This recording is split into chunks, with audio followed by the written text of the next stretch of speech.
Jake Morrison sat in his chair staring at the computer screens in front of him. The coffee in his cup had gone cold hours ago, but he kept drinking it anyway.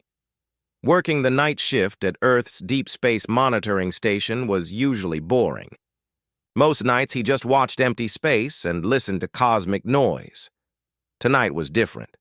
The signal came through at exactly 2:47 in the morning. Jake almost missed it because it looked like normal space static at first. But something made him look closer. The pattern was too regular to be natural. Someone or something was trying to talk. Jake called his supervisor right away. Within 30 minutes, the entire night crew was awake and working. Dr. Lisa Carter arrived from her apartment still wearing pajamas under her lab coat. She was the best language expert they had, and Jake knew they would need her. Lisa sat down at her computer and started working on the signal. Her fingers moved fast across the keyboard as she ran the transmission through different programs. The signal was weak and broken up, but it was definitely artificial. Someone was broadcasting this message across space. After 3 hours of work, Lisa finally cracked the code. What she found made everyone in the room go quiet. The message was a distress call from aliens who called themselves the Viridian Collective. They were asking for help from anyone who could hear them. The aliens painted a terrible picture. An empire called the Krex was destroying entire star systems. They killed billions of people and enslaved the survivors. The Krex thought other species were inferior and deserved to die. The Viridians were the last free colony in their part of space, and they were losing the war. Lisa kept translating as more of the message came through. The aliens described how the Krex ships would arrive at a planet and demand surrender. Any world that refused was bombarded from orbit until nothing lived on the surface. Worlds that surrendered were stripped of resources and their people were taken as slaves. But the worst part came at the end of the message. The Viridians had intercepted Krex communications about their next target. The Krex had detected radio, signals from a small blue planet in a distant star system. They had been watching Earth for decades and decided humanity was ready for conquest. Jake felt his blood turn cold as Lisa read the translation out loud. The Krex Empire had marked Earth for destruction. They were planning to arrive in about 2 years and give humanity the same choice they gave everyone else: surrender and become slaves or die fighting. The message ended with coordinates to the Viridian system and a desperate plea for help. Any civilization with faster-than-light travel was asked to assist them. The aliens were offering to share their technology with anyone who helped them survive.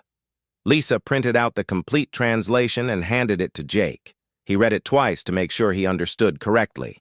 This was first contact with alien life, and it was a call for help against an empire that wanted to destroy Earth. Jake picked up the secure phone and dialed a number he had memorized but never expected to use. The phone rang twice before someone answered. "This is Director Adams," came a tired voice. "Sir, this is Station Alpha. We have a code black situation. First contact has been established and Earth is under threat." There was silence on the other end for a long moment. Then Director Adams spoke in a much more alert voice. "Are you certain about this, Morrison?" "Yes, sir. Dr. Carter has confirmed." The translation. "We're looking at an alien empire that practices genocide, and they've marked Earth as their next target. I'll be there in 1 hour. Don't let anyone else know about this until I arrive. This information is now classified at the highest level." Jake hung up the phone and looked around the room. Everyone was staring at him with worried expressions. Lisa was still working on the signal, trying to extract more information from the transmission. "What do we do now?" asked Tim, one of the junior technicians. "We wait," Jake replied, "and we hope someone in charge has a plan." The next hour passed slowly. Jake kept thinking about the message and what it meant for humanity. Earth had always assumed that first contact would be peaceful. Scientists had written papers about greeting alien visitors and sharing knowledge. Nobody had planned for aliens, who wanted to kill everyone on the planet. Director Adams arrived exactly 1 hour later with a team of military officers and government officials. Jake briefed them on everything they had discovered. Lisa showed them the translated message and played the original signal. "How long do we have?" asked one of the military officers. "Based on their transmission, the Krex fleet will reach Viridian space in about 6 months. If they succeed there, they'll head straight for Earth. We estimate 2 years before they arrive here." Director Adams nodded grimly. "That gives us time to prepare. This information goes to the President immediately. We're going to need every scientist, engineer, and military expert we can find." As the officials left with copies of the message, Jake remained at his station. He kept monitoring space, hoping to pick up more transmissions. Somewhere out there, an alien species was fighting for survival against an empire that wanted to destroy Earth. For the first time in his career, Morrison hoped his equipment would stay quiet. President Helen Rodriguez had been in office for 3 years, but nothing had prepared her for this moment. She sat at the head of the emergency conference table in the White House Situation Room, looking at faces that showed the same shock she felt. The alien message lay open in front of every person in the room. General Marcus Stone cleared his throat and stood up. He was a big man with gray hair and steady eyes that had seen too many wars. "Madam President, we need to face facts. This Krex Empire sees us as their next target. Whether we help the aliens or not, they're coming for Earth." Dr. Amanda Phillips raised her hand. She ran the government's most secret weapons program and looked tired from being woken up at 4 in the morning. "The general is right, but we're not helpless. Project Olympus has been building warships for 10 years. We have 12 Zeus-class destroyers ready for space combat." 12 ships against an entire empire? Asked Secretary of Defense Robert Clark. "That doesn't sound like enough?" "It's more than you think," Amanda replied. "Each Zeus-class destroyer carries enough nuclear weapons to destroy a moon. We've been preparing for this day even though we didn't know it was coming." The room erupted in discussion as everyone started talking at once. Some people wanted to try diplomacy first. Others suggested hiding Earth's radio signals to avoid detection. A few even mentioned evacuation plans to other star systems. Captain Ryan Hayes had been sitting quietly in the corner listening to the debate. He was young for his rank, but had earned it through skill and courage. When he finally spoke, his voice cut through all the arguing. "We're missing the point," he said, standing up slowly. "Those aliens asked for help. They're dying while we sit here talking about what might happen to us in 2 years. "Captain Hayes," the president said, "what exactly are you suggesting?" "I'm suggesting we do what humans have always done when innocent people are in trouble. We help them. But more than that, we show this Krex Empire what happens when they threaten Earth." General Stone nodded his approval. "The captain makes a good point. These Krex have been conquering peaceful worlds for who knows how long. Maybe it's time someone fought back." Dr. Amanda Phillips opened her briefcase and pulled out a thick folder. "If we're going to do this, we need to move fast. The alien message said the Krex fleet will reach their system in 6 months. Our ships can make the journey in 3 weeks, through hyperspace." "What about the risks?" asked the Secretary of State. "If we attack them and lose, they might arrive at Earth angry instead of just planning conquest." Captain Hayes smiled coldly. "Ma'am, with respect, they're already planning to kill or enslave every human on Earth. I don't think they can get much angrier than that." The president looked around the table at each person. These were her advisors, the people she trusted to help make the hardest decisions. But this choice would affect every person on Earth, and she knew it. "General Stone, how long would it take to prepare the fleet for combat?" 2 weeks to fully equip and crew all 12 ships. Another week for final preparations and crew training. We could be ready to leave in 3 weeks. "Dr. Phillips, what are our chances of success?" Amanda looked down at her notes before answering. "Unknown. We've never fought aliens before, but our ships are fast, well-armed, and crewed by the best people we have. If anyone can do this, it's them." The president turned to Captain Hayes. "If I give you command of this mission, what would your plan be?" "Simple. Jump into their system, destroy every Krek ship we can find, and send a message to their empire that Earth is not an easy target. Then we help the aliens rebuild and prepare for whatever comes next. And if you don't come back, then at least we'll have bought Earth sometime and shown the galaxy that humans don't give up without a fight." The room fell silent as everyone considered what was being discussed. They were talking about humanity's first war with aliens. Ships full of people would travel across space to fight an enemy they had never seen. President Rodriguez closed her eyes and thought about her children, sleeping upstairs in the White House.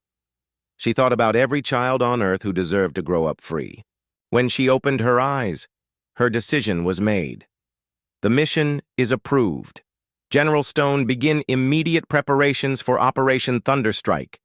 Captain Hayes, you'll command the fleet. Dr. Phillips, give them everything they need. "What about the public?" asked the Secretary of State. "Do we tell people about the alien threat?" "Not yet. We don't want to cause panic. If this mission succeeds, we'll have time to prepare Earth properly. If it fails..." The president didn't finish the sentence. Everyone knew what would happen if it failed. Captain Hayes saluted. "Madam President, we won't let you down." "I know, you won't, Captain. But remember, you're not just fighting for America or even Earth. You're fighting for the idea that decent people should be able to live free from those who would harm them." As the meeting broke up, people rushed out to begin preparations. Ships needed crews, weapons needed loading, and families needed to be told their loved ones were going to war. But nobody complained. They all understood what was at stake. General Stone stayed behind after everyone else left. "Madam President, are you sure about this? We're risking everything on one battle." "General, sometimes you have to risk everything to keep everything. Those aliens asked for help, and we're going to give it to them. But more than that, we're going to show this Krek's empire that Earth is not afraid."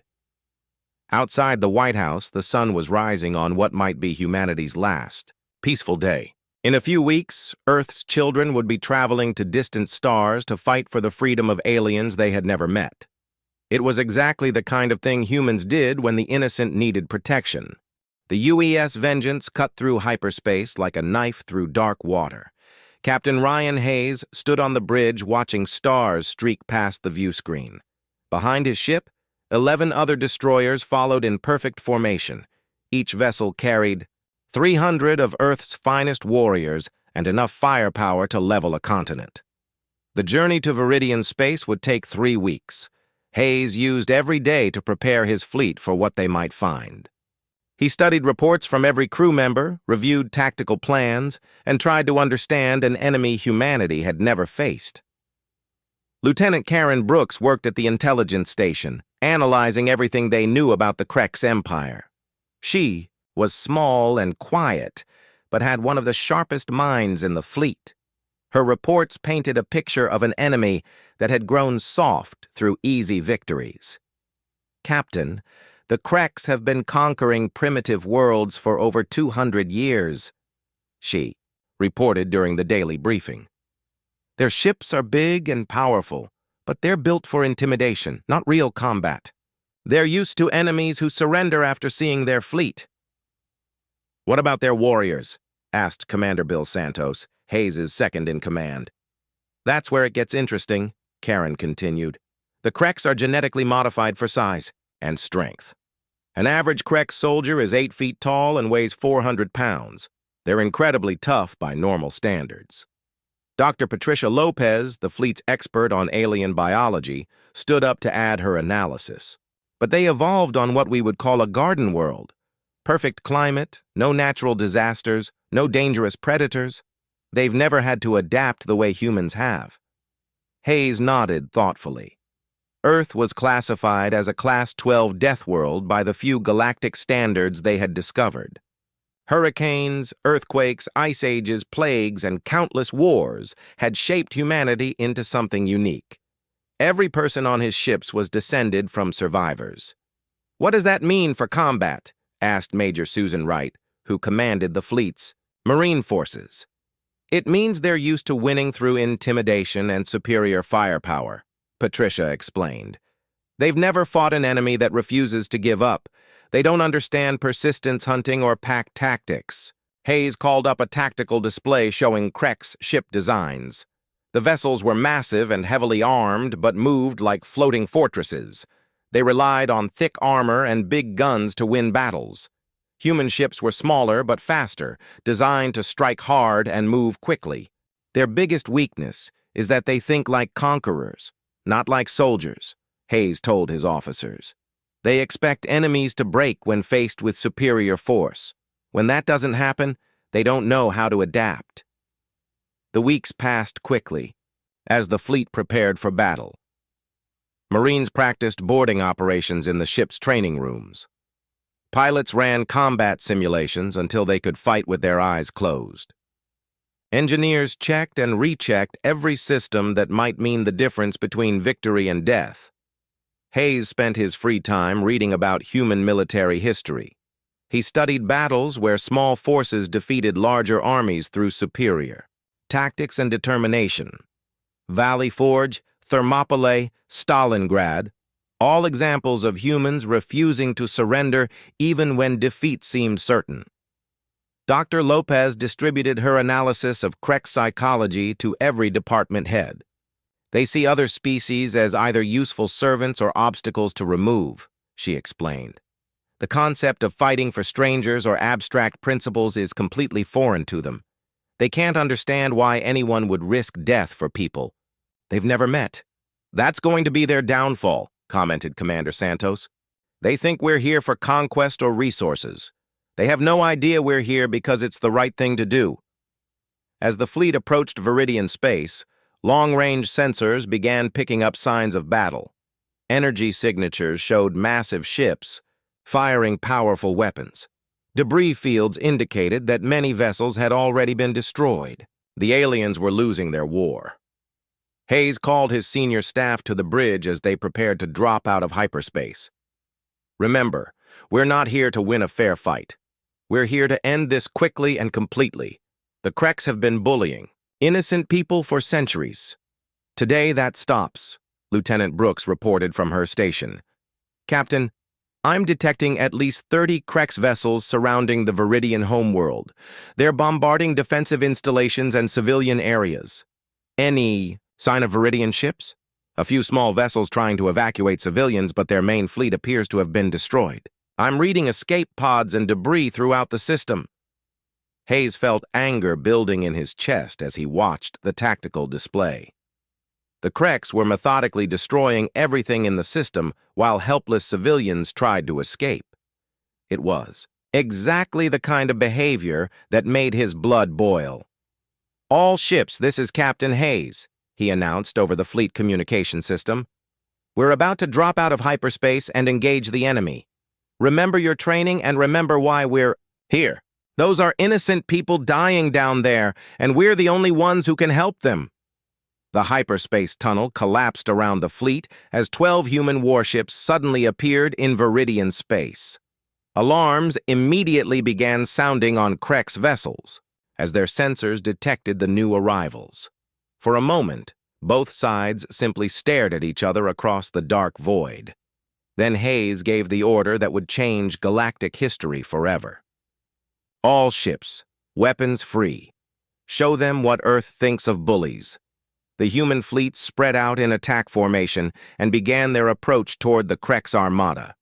Weapon systems powered up and targeting computers locked onto enemy vessels. In a few minutes, the Krek's empire would discover that they had picked the wrong species to threaten. Hayes looked around his bridge at the determined faces of his crew. These were Earth's children, shaped by their hostile homeworld into something the galaxy had never seen before. They were about to remind the universe that sometimes the prey fights back. The first shots of humanity's interstellar war came from the Krek's flagship. A massive beam of plasma energy lanced across space toward the UES Vengeance. Captain Hayes watched calmly as his helmsman rolled the ship away from the blast with precise timing. All ships, execute attack pattern Delta, Hayes ordered. Hit them fast and keep moving. The human fleet split into 3 groups and attacked from different angles. The Kreks had expected the newcomers to form a battle line and trade shots like civilized warriors. Instead, the Earth ships moved like a pack of wolves, striking at weak points and vanishing before the enemy could respond. Commander Nicole Adams piloted her fighter through a storm of enemy fire that should have vaporized her ship. Her enhanced reflexes and neural implants let her see threats coming seconds before they arrived.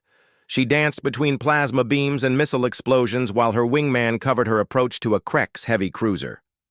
"Target locked," she reported, over the radio. "Firing antimatter torpedo." The small but incredibly destructive weapon struck the alien ship's engine section and detonated. The explosion tore through the vessel's hull like paper, venting atmosphere and debris into space. One of the mighty Krek's warships died in seconds. Aboard the destroyer UES Retribution, Weapons Officer Lieutenant Dan Cooper watched his targeting display track enemy movements. The Krek ships were powerful but slow, designed for overwhelming firepower rather than maneuverability. They couldn't match the speed and agility of human vessels. "Fire nuclear spread, full yield," ordered Captain Lisa Martinez. 6 nuclear missiles screamed toward a cluster of Krek's ships. The aliens tried to shoot them down, but human weapons were designed to penetrate advanced defenses. 3 warheads found their targets and exploded in brilliant flashes that could be seen from the planet below. But the real shock came when the Kreks attempted their traditional boarding action. A massive assault transport approached the UES Thunder, expecting to overwhelm the smaller human ship with superior numbers and individual strength. What they found waiting for them changed everything. Sergeant Danny Murphy crouched behind cover, in the Thunder's main corridor, listening to the sound of cutting tools working on the hull. His squad of enhanced Marines was ready for whatever came through that wall. They had trained for this moment their entire careers. The bulkhead exploded inward, and 8-foot-tall Krek's warriors poured through the breach. They were impressive specimens, massively built, covered in advanced armor and carrying weapons that could punch through tank armor. Any normal opponent would have been overwhelmed in seconds. The Kreks were not facing normal opponents. Murphy's squad moved with coordination that spoke to millions of years of pack-hunting instincts. They had trained together until they could communicate with hand signals and eye contact. While the aliens were individually stronger, humans had learned to fight as a group. "Contact front," Murphy called as he opened fire with his plasma rifle. The weapon had been designed specifically for fighting large opponents, and it punched through Krek's armor like it was paper. The aliens charged forward, expecting to crush their smaller opponents through brute force. Instead, they found themselves facing enemies who treated impossible odds as a personal challenge. Human Marines rolled under swinging weapons, attacked from unexpected angles, and refused to stay down when hit. Private Kelly Stone took a blast that would have killed most people, but kept fighting with a collapsed lung and broken ribs. Corporal Mike Chen used his smaller size to get inside a Krek's warrior's reach and planted a demolition charge on the alien's weapon pack. The explosion took out 3 enemies at once. Throughout the ship, similar battles raged as Krek's boarding. Parties discovered that humans were nothing like the species they had conquered before. These warriors didn't break when faced with superior force. They got angry and fought harder. On the bridge of the Krek's flagship, Admiral Vorth watched his tactical display with growing confusion. His fleet outnumbered the human force 3-1, and his ships were individually more powerful. By all logic, this should have been an easy victory. Instead, he was losing ships faster than he could count. The human vessels moved with impossible coordination, striking at exactly the right moment and disappearing before his gunners could target them. Worse, his boarding parties were being slaughtered by opponents who seemed to thrive on violence. "Admiral, the humans are requesting communication," reported his communications officer. "Put them through. I want to hear what these primitives have to say." Captain Hayes appeared on the main screen, standing calmly on his bridge while battle raged around both fleets. His expression was cold and determined. "This is Captain Ryan Hayes of the Earth Defense Fleet. You will cease your attack on the Viridian system immediately and withdraw your forces. Admiral Vorth laughed, a sound like grinding metal. "Little human, you are brave but foolish. We outnumber you greatly. Surrender now and your deaths will be quick." "Admiral, you seem to misunderstand the situation," Hayes replied. "We didn't come here to negotiate. We came here to stop you. The choice is simple: leave now or be destroyed." "Impossible. We are the Krex Empire. We have conquered 1,000 worlds." Hayes smiled without any warmth. "You've conquered 1,000 helpless worlds. Today you met Earth." The transmission ended, and Hayes turned to his weapons officer. "Target their flagship, full nuclear spread." "Sir, they're using Viridian civilians as shields on the lower decks." Hayes hesitated for exactly 1 second before his radio crackled with a transmission from the planet below. A Viridian voice, translated by their computers, came through clearly. "Earth, ships, this is the Viridian Council. Do not stop your attack for us. Show them what happens to those who prey on the innocent." Hayes nodded grimly. "You heard them. Fire." The nuclear barrage that followed lit up space like a new star. The Krex flagship, symbol of their imperial might, vanished in a ball of fusion. Fire. Around the system, other human ships pressed their attacks with renewed fury. Admiral Vorth died, never understanding what had happened. His empire had encountered something they had never faced before: warriors who fought not for conquest or glory, but for the simple principle that innocent people deserved protection. The battle lasted 6 hours. When it ended, 31 Krex. Warships had been reduced to drifting wreckage. The human fleet had taken damage but remained intact. More importantly, they had sent a message that would echo across the galaxy. As rescue ships moved to collect Viridian survivors, Captain Hayes received an urgent transmission from Earth. Intelligence had intercepted communications from across the Krex Empire. Word of the fleet's destruction was spreading along with detailed analysis of human combat capabilities. The response was exactly what humanity had hoped for. Client species throughout Krex space were beginning to rebel. The empire built on fear and intimidation was crumbling as subject worlds realized their oppressors could be beaten. Earth had announced its arrival on the galactic stage not as supplicants seeking membership, but as protectors willing to cross interstellar distances to defend the innocent. The wreckage of the Krex fleet drifted silent in the dark space around the Viridian homeworld. Captain Hayes stood on the bridge of the UES Vengeance, watching rescue ships pull survivors from escape pods and damaged vessels. The battle was over, but the real work was just beginning.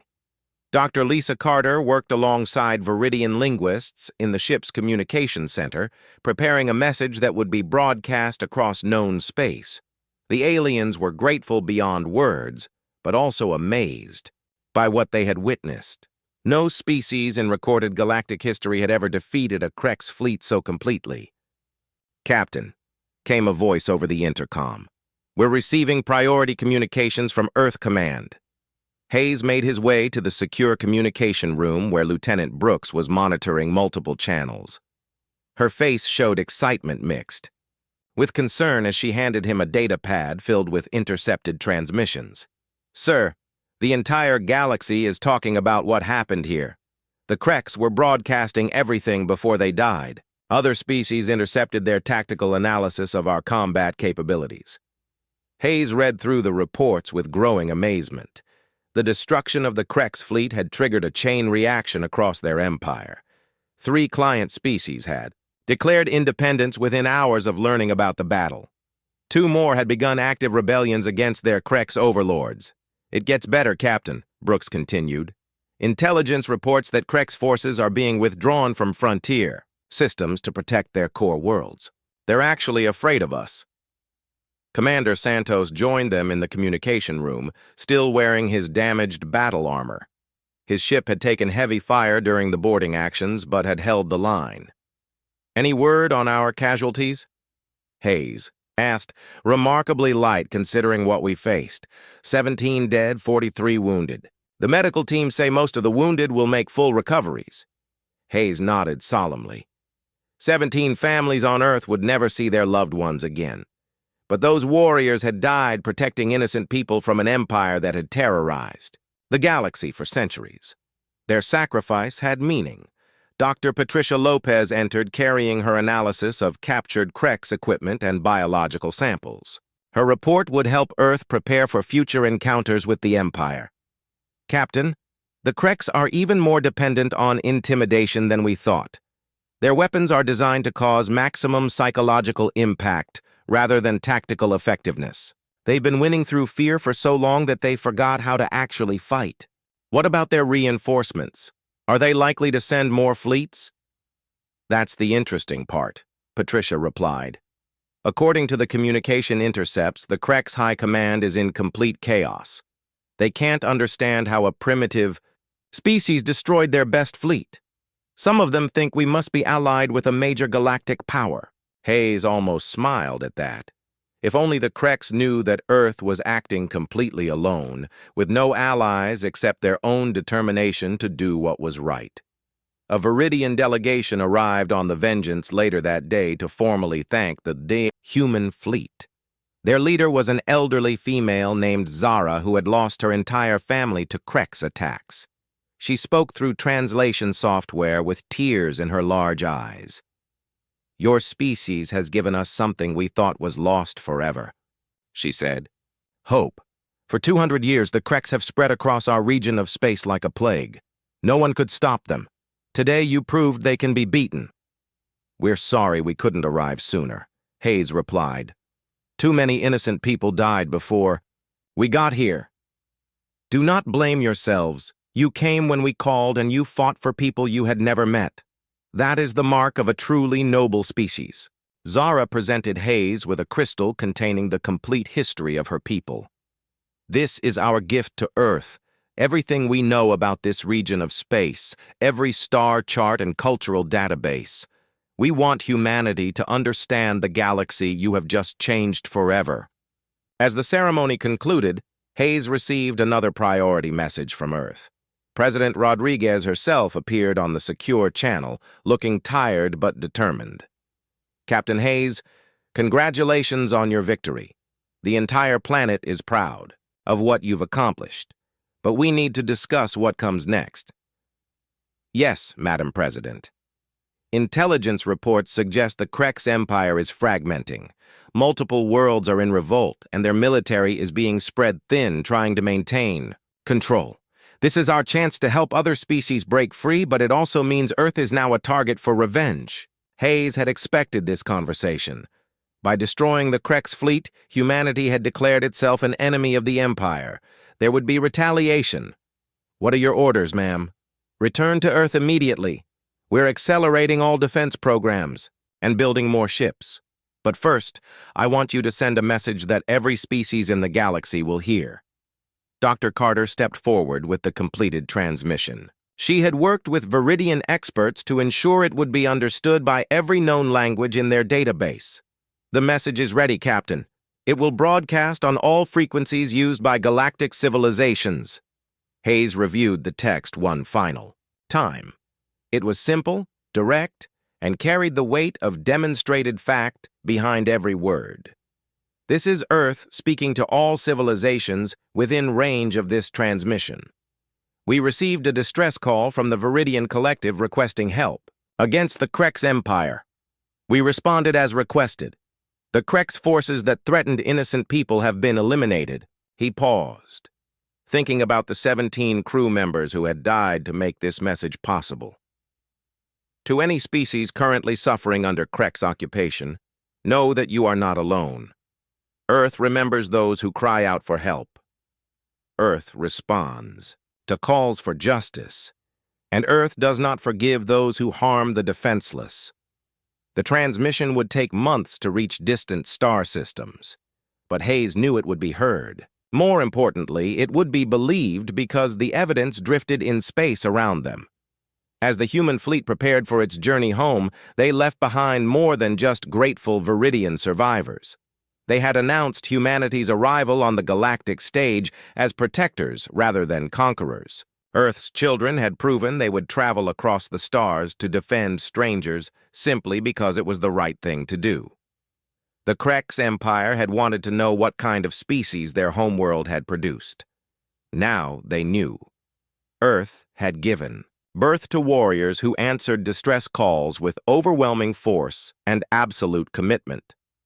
The kind of people who never forgot a wrong committed against the innocent. The galaxy would never be the same. The journey back to Earth took 3 weeks, but the human fleet was not traveling alone. Long-range sensors detected dozens of ships following at a respectful distance. Some were Viridian vessels carrying refugees to safety. Others were completely unknown, representing species that had heard about the battle and wanted to see the warriors who had defeated the Krex. Captain Hayes stood in his ready room reviewing reports from across the galaxy. The communication networks were buzzing with news of the human victory. What had started as a rescue mission was becoming something much larger. Lieutenant Brooks entered with the latest intelligence summary. Her expression showed both excitement and concern as she handed Hayes the data pad. "Captain, the situation is developing faster than anyone expected. 6 more species have declared independence from the Krex Empire. 3 others are requesting direct military assistance from Earth." Hayes read through the reports with growing amazement. The Zalani Confederation had expelled their Krex overseers and established a provisional government. The Thoric Mining Collective had seized control of their asteroid facilities and cut off resource shipments to the Empire. Even the peaceful Malinar had begun passive resistance campaigns. "What about Krex response?" Hayes asked. "That's where it gets interesting. Our sources indicate the Krex High Command is split between those who want immediate revenge against Earth and others who think they should consolidate their remaining territory. Dr. Patricia Lopez had been monitoring biological and psychological profiles of various species throughout their journey home. Her analysis painted a picture of a galaxy that had been waiting for someone to make the first move against their oppressors. "Captain, what we're seeing is classic liberation psychology," she explained during the daily briefing. "The Krex built their empire on the belief that resistance was futile. By proving that belief wrong, we've given hope to billions of beings who thought they would never be free." Commander Santos added his own observations from speaking with the Viridian refugees they were escorting. "Sir, they keep asking if Earth will help other species the way we helped them. They can't believe we traveled across space just to answer their distress call." Hayes understood their confusion. Most galactic civilizations seem to operate on principles of self-interest and survival. The concept of fighting for strangers, without expectation of reward, was apparently unique to humans. The fleet's medical officer, Dr. Kevin Walsh, had been treating wounded Viridians and learning about galactic medicine. His reports revealed another advantage humanity possessed. "Captain, human medical technology is actually more advanced than most species we've encountered. Our history of dealing with diseases, trauma, and biological warfare has given us capabilities that peaceful worlds never needed to develop." As Earth grew larger on the view screen, Hayes received a priority transmission from President Rodriguez. She was calling an emergency session of the Global Defense Council to discuss humanity's new role in galactic affairs. "Captain, your mission has succeeded beyond our wildest expectations, but success brings new responsibilities. Half the galaxy wants to be our ally, and the other half wants us dead. What are your intentions, Madam President?" "We're going to do what we've always done when innocent people need help. We're going to answer the call, but this time we're going to be prepared for the consequences." The human fleet arrived at Earth to find massive construction projects underway in orbit. New shipyards were being built at unprecedented speed, while the existing Zeus-class destroyers underwent major upgrades. Humanity was preparing for war on a galactic scale. Admiral Kate Harrison, newly promoted to head the expanded Earth Defense Force, met Hayes at the orbital station. She was a veteran officer who had overseen the original Project Olympus and understood the challenges they now faced. "Captain, welcome home. Your victory has given us time to prepare, but intelligence suggests the Kreks are massing their remaining fleets for a counterattack. They can't afford to let our success inspire more rebellions. Hayes transferred his complete mission reports to Admiral Harrison, while his crew was debriefed by intelligence specialists. Every detail of the battle would be analyzed to improve human tactics and technology. Dr. Carter worked with xenolinguistics experts to establish communication protocols with the dozens of species now trying to contact Earth. The aliens were offering everything from military alliances to technological exchanges in return for protection from the Kreks. Captain, we're receiving formal diplomatic requests from 15 different civilizations, she reported. They want to establish embassies on Earth and coordinate military operations against the Empire. The Viridian refugees were the first aliens to actually set foot on Earth, landing at a specially prepared facility in Nevada. Their reaction to humanity's homeworld was exactly what Dr. Lopez had predicted. They're terrified and amazed at the same time, she explained to Hayes. Earth's gravity is 50% higher than their world, the atmospheric pressure would kill most species, and they can sense the electromagnetic radiation from our technology. To them, this really is a death world. But the aliens were also impressed by human resilience and determination. Viridian engineer Keela spent hours with human scientists, marveling at technology that had been developed under such harsh conditions. Your people have accomplished more in isolation than most species achieve in 1,000 years of galactic contact, she told Dr. Phillips during a technology exchange session. We understand now why you were able to defeat the Kreks so easily. President Rodriguez addressed the world 3 days after the fleet's return, revealing the existence of alien life and the threat posed by the Kreks Empire. The reaction was exactly what leaders had hoped for: determination rather than panic. My fellow humans, we have learned that we are not alone in the universe. We have also learned that there are those who would harm the innocent simply because they can. Today, Earth stands ready to defend not just our own world, but any world that asks for our help. The speech was broadcast to alien civilizations throughout the galaxy, translated into dozens of languages by the Viridian communication systems. Earth's message was clear. Humanity would not hide from galactic responsibilities. Captain Hayes received new orders the following week. He would command an expanded fleet of 24 ships, including the newest Titan-class battleships that were just coming off the production lines. His mission was to establish permanent bases in liberated systems and coordinate with rebel forces throughout Krek space. Sir, are we really going to war with an entire empire? Asked Lieutenant Brooks during their final briefing on Earth. No, Hayes replied. We're going to help an empire tear itself apart. The Kreks built their power on fear and oppression. We've shown the galaxy that they can be beaten. Now we're going to help everyone else finish the job. As the expanded Earth Defense Fleet prepared to depart for their new mission, Hayes looked back at his home planet one last time. Blue and green and beautiful, Earth hung in space like a jewel. It was a world that had forged its children in fire and struggle, then sent them to the stars to protect others. The galaxy was about to learn that when Earth's children went to war, they didn't just fight to win. They fought to ensure that future generations would never have to face the same threats.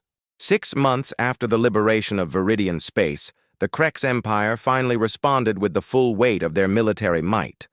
Supreme Admiral Kaj had assembled the largest war fleet in galactic history, over 300 vessels drawn from every corner of Krek space. His target was Earth itself. The human monitoring stations detected the massive fleet while it was still weeks away from the solar system. President Rodriguez called an emergency meeting of the Global Defense Council as reports flooded in about the approaching armada. How many ships are we looking at? She asked Admiral Harrison. Intelligence estimates between 350 vessels, including their new Devastator-class super battleships. Each one is the size of a small moon and carries enough firepower to crack a planet. General Stone studied the tactical projections with grim determination. "They're not coming to conquer this time. They're coming to make an example. They want to show the galaxy what happens to species that defy them." Captain Hayes had returned to Earth 2 days earlier with his expanded fleet. His forces had been conducting successful raids throughout former Krex territory, liberating slave worlds and destroying occupation forces. But nothing had prepared him for the size of the fleet, now approaching humanity's home. "Admiral, what are our current defensive capabilities?" Hayes asked. 64 ships of various classes, including the new Titan battleships. Orbital defense, platforms around Earth, Mars, and the outer system. Ground-based missile systems that can reach into space. It's impressive by our standards, but we're still outnumbered 6-1. Dr. Amanda Phillips had been working around the clock to upgrade human weapons and defenses. Her latest innovations gave the fleet capabilities that even she wasn't sure would be enough. The good news is that we've learned a lot from studying captured Krex technology. Our new antimatter weapons are far more efficient than their plasma systems. We also have something they don't expect. "Which is?" asked President Rodriguez. "Allies. 14 species have sent ships to help defend Earth. It's not many vessels, but they're crewed by people who hate the Krex as much as we do. The alien reinforcements had been arriving steadily over the past month. Viridian destroyers armed with human weapons, Thoric heavy cruisers built in asteroid shipyards, and even a squadron of Zalani fighters that could match human pilots for skill and determination. Captain Zara of the Viridian Defense Force had become Hayes's closest alien ally. Her people owed their freedom to Earth and were determined to repay the debt. She commanded 12 ships crewed by volunteers who had lost family members to Krex attacks. "Captain Hayes, my people understand that we may not survive this battle," she told him during a joint planning session. "But we would rather die free alongside humans than live as slaves under the Krex." The combined human-alien fleet took position at the edge of the solar system using the asteroid belt as cover for their smaller vessels. Hayes commanded from the bridge of the UES Defiance, the newest and most powerful ship in the Earth Defense Force. Long-range sensors picked up the Krex fleet as it dropped out of hyperspace near Pluto. The sight was terrifying even to experienced warriors. Hundreds of massive warships stretched across space like a dark cloud, blotting out the stars behind them. Supreme Admiral Kaj opened a communication channel that reached every ship in the human fleet and every receiver on Earth. His voice was filled with cold fury as he delivered what he thought would be humanity's final ultimatum. "Humans of Earth, you have interfered with Krex expansion for the last time. Your species will be an example to the galaxy of what happens to those who defy us. Surrender now and your deaths will be quick." President Rodriguez responded from Earth, her voice broadcast to the galaxy on every frequency the aliens used for communication. "Admiral Kaj, this is the President of Earth. We received your message and we have a response. Come and take our world if you can." The battle that followed would be remembered as the largest space engagement in recorded galactic history. The Krex fleet advanced in traditional formation, expecting to overwhelm the defenders through superior numbers and firepower. They had not learned from their previous defeat. The human fleet struck like lightning, using hit-and-run tactics that made their smaller numbers irrelevant. Squadrons of Earth fighters darted between the massive Krex vessels, targeting weak points and communication arrays. The alien allies provided covering fire while human ships delivered devastating antimatter strikes. Captain Nicole Adams led her wing of interceptors against a Krex super battleship that was targeting the orbital defense platforms around Earth. The massive vessel bristled with weapons that could vaporize her fighter in milliseconds. But Adams had something the enemy didn't expect. "This is for every innocent person you've killed," she whispered as she dove toward the battleship's command section. Her antimatter torpedo struck the bridge at the exact moment the ship's shields were recalibrating. The explosion tore through the vessel's control systems, leaving the mighty warship drifting helpless in space. Aboard the UES Defiance, Hayes coordinated the defense with tactical brilliance that surprised even his own officers. He had studied every battle in human history and learned from each victory and defeat. The Kreks fought like their ancestors had conquered, through brute force and intimidation. "All ships, execute Maneuver 7, Hayes ordered. "Hit their flanks and fall back to secondary positions." The human fleet split into smaller groups that attacked from multiple directions simultaneously. Each group would strike hard, inflict maximum damage, then retreat before the enemy could respond effectively. It was pack hunting on a galactic scale. But the Kreks had learned some lessons from their previous defeat. Admiral Kaj had brought boarding specialists trained specifically to fight humans. When his forces managed to grapple with the UES Thunder, they sent warriors equipped with weapons designed to counter human tactics. Major Susan Wright led the Thunder's Marine detachment against the alien boarders. The Kreks had developed powered armor that made them faster and more resilient than before. They had studied human combat techniques and prepared countermeasures. "They're learning," Wright reported as her Marines fought desperately to hold the ship's main corridor. "These aren't the same troops we faced before." But humans were also adaptive creatures. Sergeant Danny Murphy had survived the first battle with the Kreks and learned from the experience. He led his squad using new tactics developed specifically for fighting improved enemy forces. "They may be faster than before, but they still think like individuals," he told his troops. "Keep working as a team and we'll beat them." The boarding action raged through the ship's corridors as both sides fought with desperate determination. The Kreks had come to Earth expecting easy victory. Instead, they found enemies who got stronger when faced with impossible odds. Throughout the solar system, similar battles played out as human courage met alien determination. The defense platforms around Earth unleashed torrents of missiles, while ground-based laser arrays reached into space to strike at enemy vessels. But the tide of battle turned when Captain Zara's Viridian squadron made their final attack run against Admiral Kaj's flagship. The alien ships were badly damaged, but still fighting, driven by hatred for their former oppressors. "For all the children who died," Zara transmitted as she directed her crippled destroyer toward the Kreks command ship. "For all the worlds that burned." Her ship's antimatter reactor detonated against the flagship's hull, creating an explosion that could be seen from Earth's surface. Admiral Kaj died never understanding how primitive species had learned to fight with such determination. The destruction of their command ship broke the Kreks fleet's coordination. Without central command, individual captains began making their own decisions. Some tried to continue the attack, others attempted to retreat, and a few simply drifted in space as their crews lost the will to fight. Hayes pressed the attack with ruthless efficiency. "All ships, they're breaking. Don't let any of them escape to threaten other worlds." The battle lasted 18 hours. When it ended, the largest fleet in Krek's history had been reduced to scattered wreckage drifting through the solar system. Humanity had won the most important victory in their history, but the cost had been terrible. 37 human ships had been destroyed or damaged beyond repair.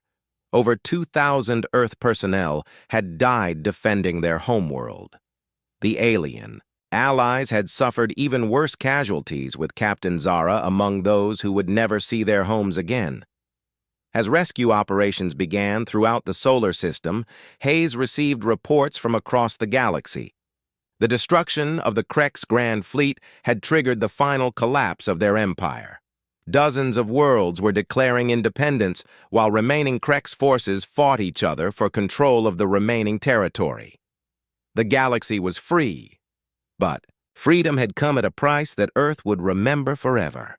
1 year after the Battle of Earth, Captain Hayes stood on the observation deck of humanity's first permanent space station in the Viridian system. Through the transparent aluminum windows, he could see construction ships building what would become the galaxy's first truly integrated multi-species facility. The war with the Kreks Empire was over, Their vast territory had fragmented into dozens of independent worlds, many of which were now part of the growing Galactic Freedom Alliance. Earth stood at the center of this new organization, not as rulers, but as protectors and coordinators. President. Rodriguez had arrived the previous day for the formal signing of the Alliance Charter.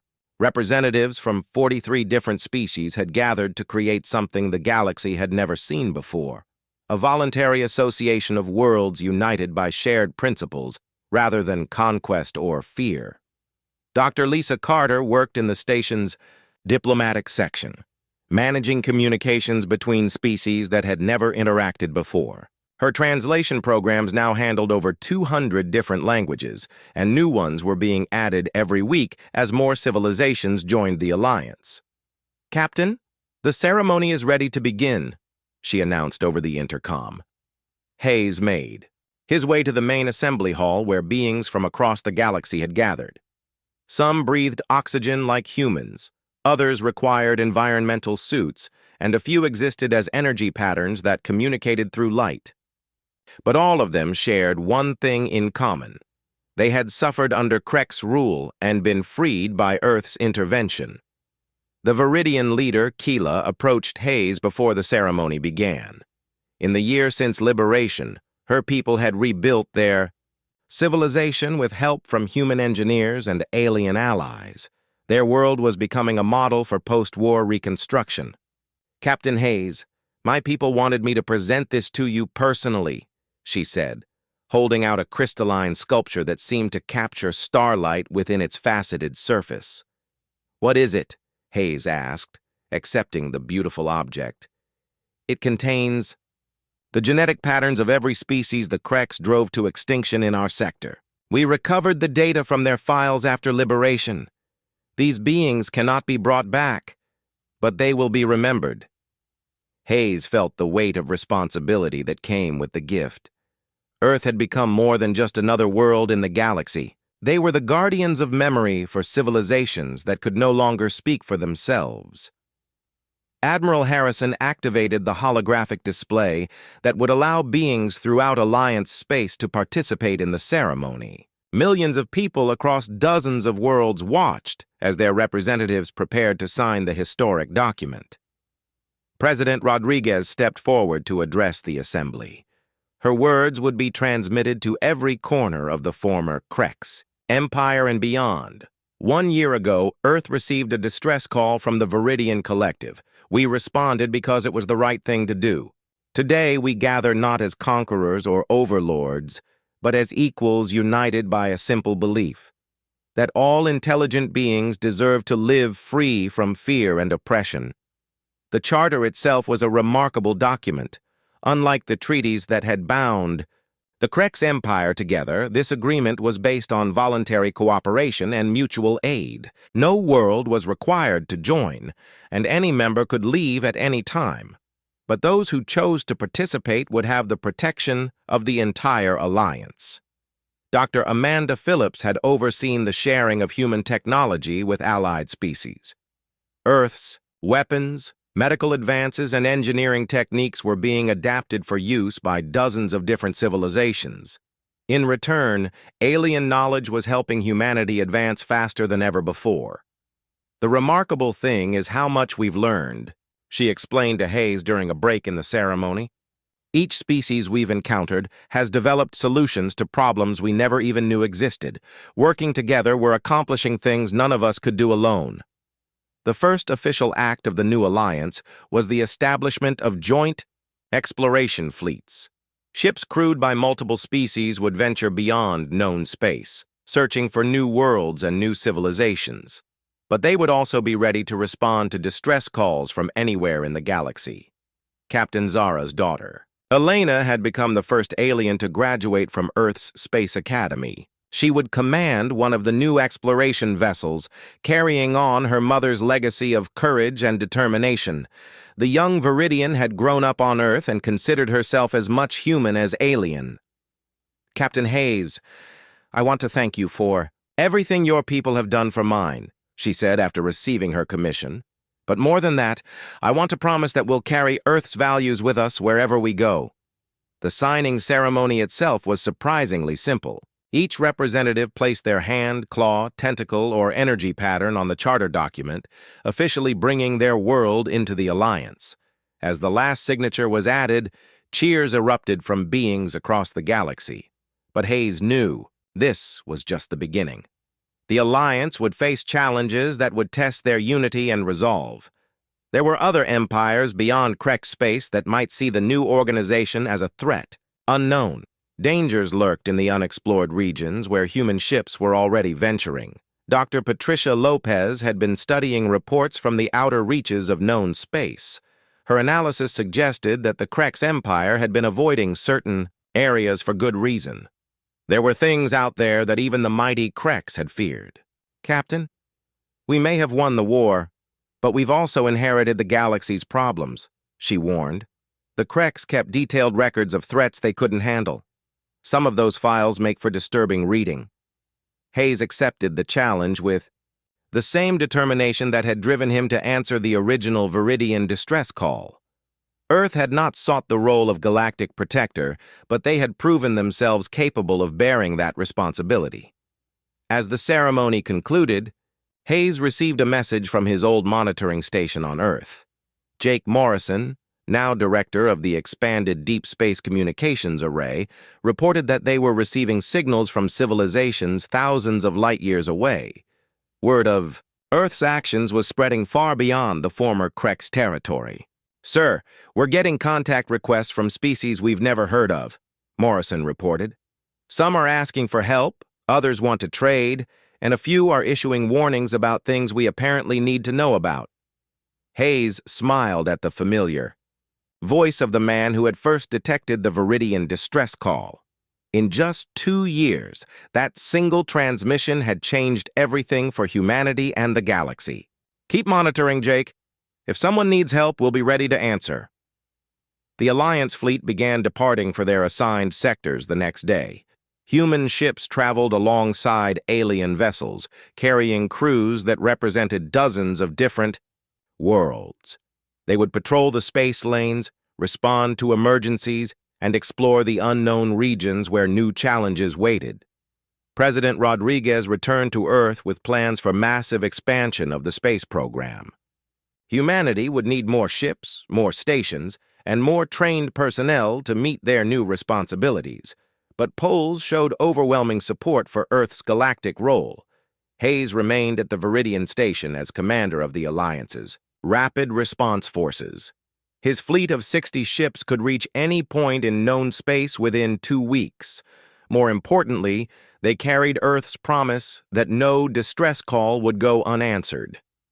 As he watched the Alliance vessels disappear into hyperspace, Hayes thought about how much had changed since that night when Jake Morrison first detected an alien signal. Humanity had gone from an isolated species to the founders of a galactic civilization based on protection rather than conquest. The Krek's empire had asked what kind of species Earth had produced. Now the entire galaxy knew. Humans were the kind of people who traveled across the stars not for glory or profit, but because someone needed help. They were warriors who fought not to conquer but to liberate. They were explorers who ventured into the unknown, not to claim new territory but to extend protection to those who could not protect themselves. Earth's children had inherited the galaxy, not through force, but through the simple act of answering a call for help. Now they would spend the rest of their existence making sure that call was never needed again. The stars stretched endlessly before them, full of new worlds, new species, and new challenges. But humanity was ready. They had learned the most important lesson the universe could teach, that sometimes the greatest strength comes not from the ability to destroy, but from the willingness to protect those who cannot protect themselves. The age of the Krek's empire was over. The age of the Galactic Freedom Alliance had begun.